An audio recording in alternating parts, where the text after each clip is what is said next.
Maintenant, Lionel, je dirais que à toi, avec je dirais, vision large, d'expérience sur les exosquelettes, et sur quel regard tu portes sur le type de besoin auquel ça répond et la façon dont les choses avancent et ce dont on aurait encore besoin?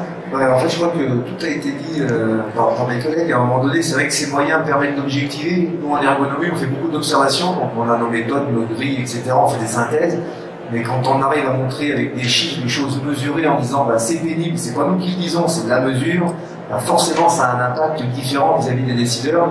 Nous on l'a fait sur alors pour ceux qui prennent le TGV, ça arrive, qui vont dans l'ouest, les TGV Océane. En première classe par exemple, voilà, bah, la table c'est très compliqué puisqu'on fait en bout de ligne. C'est pas comme une voiture, on fait pas demi-tour, mais pour que les gens en première classe soient toujours face au déplacement, obligés de tourner tous les sièges et la table on doit la déplacer. Donc on a fait effectivement, en partant de la 3509, on a estimé à peu près le poids de la table qu'il ne faudrait pas dépasser et on a pu négocier de faire un prototype et on a fait des mesures et là en fait on a pu prouver que l'activité était physiquement très difficile, surtout que l'objectif c'était en gros au départ un coût constant, c'est-à-dire le même nombre de personnes et pas plus de temps. Et on leur a montré que c'était pas possible, donc ils ont dû retravailler leur modèle organisationnel de façon à ce que, on ait un peu plus de personnes pour pouvoir le faire. Donc des cas comme ça, on en a fait plein, nous, les SNCF, on a mesuré avec les moyens qu'on avait à l'époque. Moi, les premiers études que j'ai fait, ça date il y a plus de 20 ans maintenant, quasiment 30.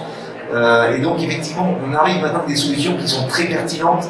Bon, j'adore discuter avec Maxime, Pierre et d'autres, parce qu'effectivement, ça nous donne, nous, des moyens supplémentaires. Au même titre que les exosquelettes nous permettent d'avoir des solutions complémentaires dont on ne pouvait pas imaginer il y a 15 ans que ça existait.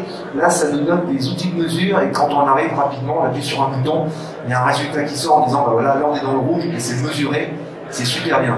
Et Pierre avait raison, l'accompagnement est hyper important, on ne peut pas donner ces systèmes à n'importe qui, il faut qu'il y ait derrière une part de synthèse et surtout d'interprétation. Et voilà, c'est un accompagnement qu'il faut faire, et nous on fait avec les moyens qu'on a, donc on a certains systèmes, on n'a pas malheureusement tous les systèmes, moi j'aimerais bien, je suis fan de ces trucs-là, mais effectivement c'est déjà voilà, il fait la quête, hein, pardon, excusez-moi, mais voilà, donc besoin de ça. Bah, écoutez, merci de ce côté-là, donc